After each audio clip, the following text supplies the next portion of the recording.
So, don't kill it. That's the one rule. What does everyone do? They kill it. So that's what I just watched. The Dolph Lundgren movie, Don't Kill It. I guess it's a horror. It's all like demons and stuff. Good times. As usual, gonna do a quick recap.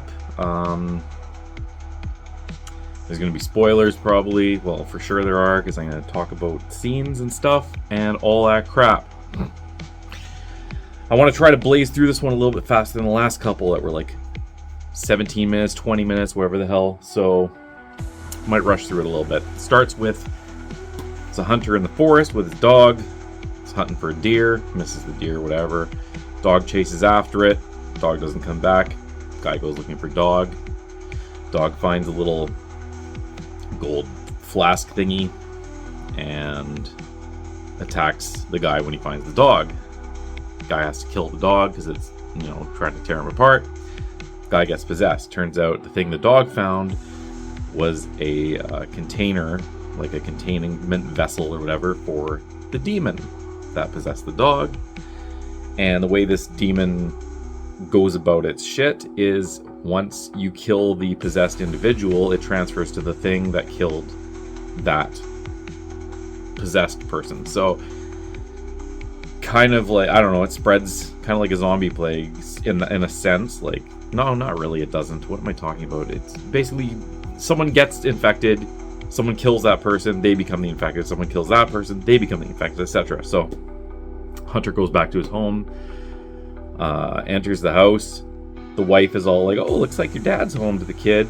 He blows away the wife, blows away the kid on the couch, shoots him like through the back of the shoulder, through his stomach. It was like, nice, good times.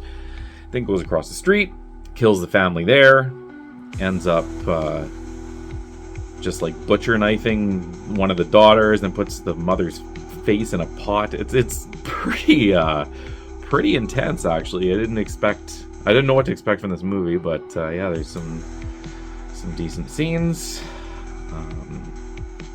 The father ends up killing that guy, therefore becoming the possessed, turning on his other daughter and killing her, and so on and so forth. Cut to a scene in a bar or whatever where Dolph Lundgren's character, I think it's Woodley is his name, Jebediah Woodley. Anyway, he's in a bar and he defends this woman. He's like, listen, buddy, because this guy's like being harassing. He's like, no means no, you sumbitch. And she's like, let's go to your hotel. And he says, okay. And then it turns out she's a hooker. Has no consequence to the story or whatever. It's just an interesting little scene. Anyway, there's an FBI agent that comes to the town, visits the chief of police there. What was her name? Agent Pierce. Pierce, yeah. So Pierce is talking to the sheriff, or the chief, whatever, and Woodley busts in. I'm just going to call him Dolph Lundgren because that's who it is. Dolph busts in and he's like, listen, the demon situation. Of course, they don't believe him. They lock him up. They think he's crazy. Before Pierce is able to leave, he says, listen, look at their eyes. Ask about the eyes or whatever when she's going to go see one of the victims, the survivors. She goes and sees the survivors going on. It's like, just a man came into my house and my husband was like a Marine and he's trained and he took out this guy and then he turned and he shot my son and he tried to kill me, blah, blah, blah. She survived somehow. I don't know. But anyway, just as Pierce is about to leave, she's like, okay, well, I mean, like, that's horrific. I have some info. She's like, and his eyes. And she stops. She's like, what? She says the eyes were like pitch black. So, of course, she goes back to Dolph in his cell and she's like, hey, so what do you know about this shit? She knows something's up. She's like, okay, you might not be a suspect, but you know what's going on. You have more information than we do. Talk to me. So they end up working together. He suckers her into buying him some ribs. Another inconsequential scene, but it was there. And it was mildly amusing. And the chief, of course, is like, I don't have my wallet. So it's like, what a sumbitch. The chief's kind of a dink. So he ends up telling him about how demons work and stuff. And like there's millions of different types of demons. Some will possess someone, basically like you see in like the movie The Exorcist, and it like hangs on to them for pretty much forever unless there's an exorcism. Some of them are momentary, and then it cuts to a scene where a woman is with her boyfriend or whatever, and they're like just cooking summer, and then demon goes into her and she shoves a knife through his neck and then pops out of her right away, and she doesn't even know what's happening. She just sees her boyfriend with a knife. She's like, oh my god, what the fuck? And there's other demons, like there's a whole ton, but this is one of the few demons that will not only transfer the way it does, but by doing so, its body count piles up way higher than any other demon he's dealt with, because it's a continuous cycle. Enters a body, kills people until someone kills it, goes into that body, etc, etc, etc. So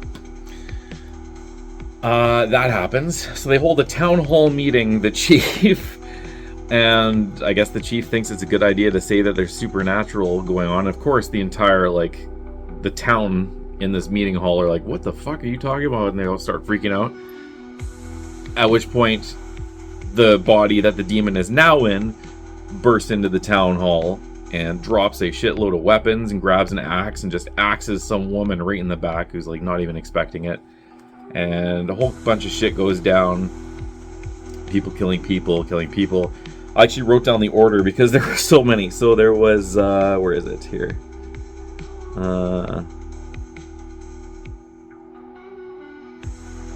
Hope you enjoy listening to like 12 seconds of silence. Oh yeah, okay, so demon interrupts. One of the cops shoots the demon after like 4 or 5 people are killed, and then he turns and starts shooting other people because he's now possessed, which another cop turns and shoots that cop, and then he becomes possessed and he starts shooting people, and he starts attacking with a chainsaw, and then some old woman takes him out, and then the old woman's possessed, and the old woman runs across the street and is, you know, runs out into the street and is hit by like a, I think it's a U.S. Postal Service truck, and kills her. Therefore, the driver getting possessed. And the driver starts driving through crowds of people and hitting people and killing a whole bunch of people, until finally some guy on a motorcycle is just like, this is enough. This is ridiculous, and ends up shooting the I guess he's a postal worker. I'm just going to assume, or a UPS driver or something, some kind of delivery service. And he's possessed, takes off on the motorcycle, and Dolph this whole time is trying to secure like the person, but people are just not listening and they keep shooting, and he's just like, for fuck's sakes. So now he's got to chase down this motorcycle guy. Anyway, there cuts to like a cabin in like some swampland or whatever, and there's 2 little girls playing hide and seek. And then this guy breaks in, and he has the youngest daughter by the throat, and he's holding her up, basically ready to kill her. And he looks at the the older daughter who has a gun to him. He just smiles, kind of egging her on. And then you hear the shot. So obviously, the older girl is now possessed. Dolph enters, is looking, trying to find this motorcycle people. He goes into this church, and he sees the pastor there, and the pastor right away is like accusing him of like bringing evil to the town and shit, and like there's this whole backstory with Pierce. Apparently her family was cursed or something, and whatever. And there's a hotel scene before all this happens, like in typical Landshark fashion. I forget to mention scenes and I just go ahead. But anyway, skipping back a beat, before the whole town hall thing, they end up sharing a hotel room or something. Or maybe it's after, I don't remember. And he sees scars on her back, and he comes to the conclusion that she is a descendant of like divine entities or something, because of some birthmarks on her back or whatever. And he's saying like there were angels that descended and like mixed their bloodline by breeding with humans. So in the Bible, I think it is, they're called Nephilim or whatever. So I'm guessing that's what he's referring to, and I guess she's one of them, and they're descendants of like divine power. So she's the key. And if the demon can possess her, he can open up a gateway that'll allow all his demon friends into our physical realm, and it'll be hell on earth or something like that. Anyway. Yeah, so back to the church, the priest freaking out, and he's like holy watering him, and he's like, I rebuke you, and the whatever, and Willie's just like, that's from The Exorcist, isn't it? And he just keeps doing it, and it's starting to piss him off, so Willie takes out a gun and shoots him in the gut. And even I was kind of like, what the fuck? And then he holds up the gun and he's like, rubber bullets, everyone. You alright, pastor? Pats him on the back and leaves. It's like, alright. And then that's when Pierce catches up. She's like, listen, I want to help you, and I want to, we got to figure this shit out. So they go, and they're on this dark road, and then they encounter the demon one more time. He's on the roof, and he's attacking Pierce, and Dolph Lundgren tries to get him, but he gets overpowered, and he ends up shooting the gun beside the demon's ear, which, like, well, I mean, he's in a human body, so the sound of a gun right beside your ear freaks him out, and he runs off, and they're able to get away. Or he shoots him, maybe even, too. explains the rubber bullets or whatever. Yeah, what else happened here? Oh yeah, so then they run into the little girl's dad, like the girl from the cabin. It's like, there's something wrong with my daughter. I need the priest. And he's like, the priest is indisposed. What's up? And he ends up telling the story, and he says, okay, we're going to go. We're going to take care of this. They go, and basically they end up convincing the father, like, your daughter's gone. It's a demon now. The only way to give her peace is to take her out yourself. But then the demon's going to go into you, so drink this poison, and then go kill the demon that's inside your daughter, and then you will die, and then that will stop the spread of the demon to the next person. And somehow, like, in reality, the father would be like, what the fuck? I mean, he protests a little bit. He's like, I'm not killing my daughter. Eventually, they convince him, and he's about to do it, and he drinks the poison, and he's about to go to the door, and then the fucking FBI, I guess Pierce called in backup and told them the story, and they showed up, and they stopped the whole ordeal before the father can do anything, and then the father, like, is poisoned, so he dies, because it's like, timing is everything. And timing was poor. So he dies, he's got green foam coming out of his mouth or whatever, and then the FBI takes over the operation. They pull Pierce and Woodley out of the house, and then I'm taking over this investigation, like, trying to play I got big balls, fuck you. Whatever. They open the door, the little girl comes out. Cool kill by, like, one of the FBI agents. The girl shoves him, and his head, like, ends up going into, like, mounted antlers, and that was pretty creative. I'm sure they've done that in other movies, but I mean, it was neat to see. I mean, as neat as, like, a death can be on film, but, like, whatever. It was done very well, practical effects, I believe, or maybe not, but it was cool. Anyway, then they cut to outside, and you hear a bang, and then right away, as they're loading Dolph and what's her name, Pierce into the truck, one of the FBI agents stumbles out, and he's like, we got to go now. What the hell was that? We have to go. And they're like, I tried to explain to you, and he's like, we got to go. And then another FBI agent comes out, obviously the one that shot the little girl is now possessed, and he starts shooting at them and everything, and ends up shooting the other FBI guy that just came out there in the shoulder, and then they get in a vehicle and they drive off, and then it pans out, and the possessed FBI guy is, like, trying to shoot the car or whatever, and then he stops and he, like, touches his gut, and obviously he was shot in the gut. So the FBI agent that's now with Pierce and Dolph Lundgren is going to be possessed. Basically, that's what it's alluding to, and that does happen. So he basically gets taken over, and then he starts talking, and Dolph Lundgren is able to overpower him, and they got him in a net, and they're gonna hang him up, and basically Dolph's like, all right, listen, I'll take care of him. I'm gonna drink the poison. We got to end this. I mean, you're a bigger key to this than I am, because you got, like, the divine heritage and all that baloney. She's like, no, you can't. And then they smooch, because you got to throw that in, because it's a movie, and there's always got to be some romance, even if the story doesn't warrant it whatsoever. But but whatever. There's some tension in the hotel room, so I get it. Anyway, then the pastor comes, and he interrupts everything, and he's got, like, a group of people behind him with guns, and they interrupt and everything. They're like, you let that man free, not knowing that that's a demon or whatever. And Dolph's like, dude, like, you don't understand. He's like, no. And they subdue him or attack or something, so that they can't do anything while they release this guy, who instantly, of course, grabs a knife off a guy's belt and starts killing the followers of the priest, because he's the demon. That's what he's doing. He's killing people until he's killed. And eventually another guy, some red-bearded guy, ends up shooting that guy, and he gets possessed. And then finally the pastor shoots this guy. He's like, be gone, demon. And then he's possessed. Brilliant, right? No one fucking listens. Like, okay, let's step out of reality for a second. Yeah, no one's gonna believe a demon's a thing in the real world.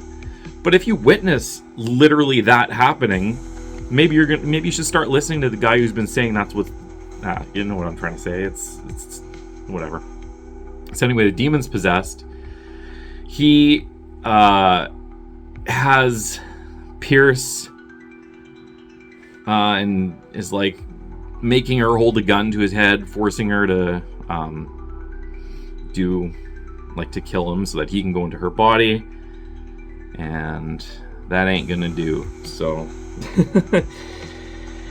long story short, Dolph ends up stopping him, and he's gonna do the thing where he's about to take the poison and fucking kill this thing, and then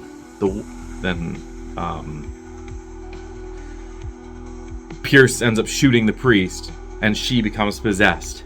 And Dolph's like, oh, for fuck's sakes, this is like the apocalypse now, we're doomed.